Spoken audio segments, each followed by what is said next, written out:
Boker Tov, nous sommes le 23 novembre 2017, le 5 qui se lève 5778. Daniel Haïk au micro, David Amara à la technique. Heureux de vous retrouver ce matin pour une nouvelle heure d'actualité sur Studio Kalita, une heure d'actualité qui va débuter dans quelques instants par les grands titres de cette matinée. Ensuite, vers 8h10, nous serons en ligne avec l'invité de la rédaction de ce matin qui sera le docteur Denis Charbit, professeur en sciences politiques à l'université Ptoucha, l'université ouverte d'Israël.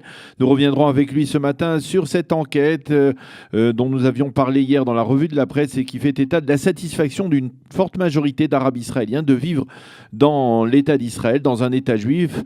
Une enquête publiée hier par le Israël Hayom en manchette.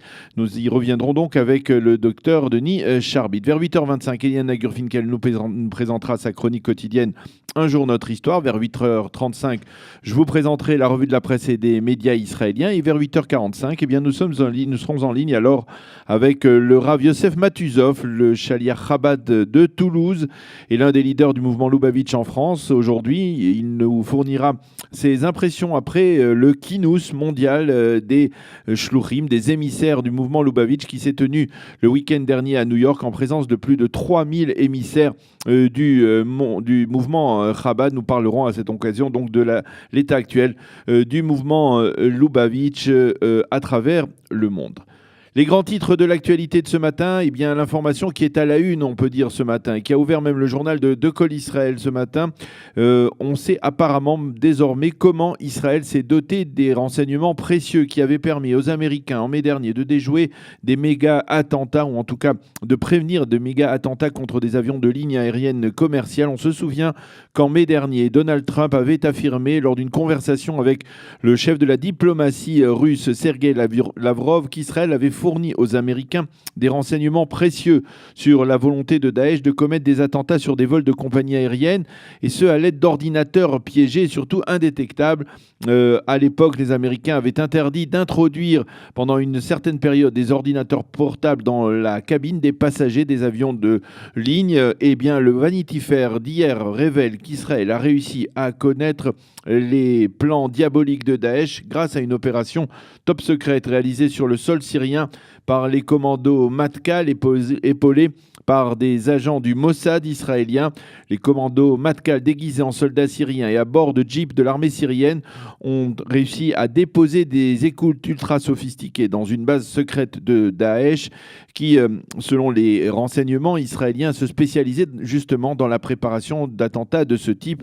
On se souvient que ces révélations de Donald Trump sur la pertinence des services de renseignement israéliens avaient provoqué des tensions entre Israël et les États-Unis.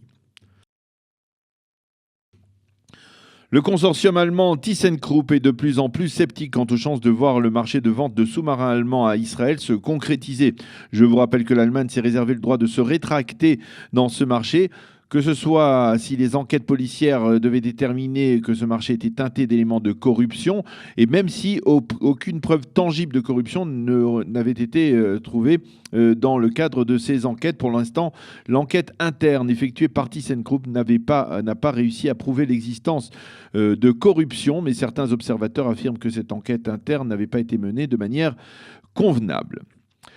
Le gouvernement de Binyamin Netanyahou est secoué actuellement par une crise autour des travaux d'aménagement des chemins de fer israéliens durant le Shabbat. Le leader du parti orthodoxe judaïsme unifié de la Torah et actuel ministre de la Santé publique, Yaakov Litzman, menace de quitter le gouvernement si ces travaux d'aménagement des voies ferrées se tiennent ce Shabbat. Le ministre du Travail, Chaim Katz, qui avait résolu le problème la semaine dernière en faisant travailler des ouvriers de maintenance non juifs durant le Shabbat, a affirmé que cette semaine, eh bien, les travaux prévus nécessitaient une expertise particulière et que seuls des fonctionnaires juifs pouvaient l'avoir. Il a également expliqué que si ces travaux de maintenance n'étaient pas effectués durant le Shabbat, mais pendant un jour de semaine, eh bien, cela provoquerait d'immenses embouteillages dus à la paralysie de certaines lignes de chemin de fer. À noter que le leader du parti Chasse, séfarade orthodoxe, Aryeh Deri, s'est dissocié de cette menace de son collègue Yaakov Litzman. Il a affirmé que pour le parti Chasse, il n'était pas question pour l'instant de quitter la coalition gouvernementale. La grève partielle dans le secondaire en Israël se poursuivra aujourd'hui encore dans certaines villes du pays, comme Jérusalem, Tel Aviv et Be'er-Sheva, en tout cas dans les lycées de ces villes. Je vous rappelle que les enseignants expérimentés exigent une augmentation substantielle de leur salaire. Il s'agit des enseignants, bien entendu, donc du secondaire. Le Trésor, pour l'instant, n'est pas prêt à leur donner satisfaction.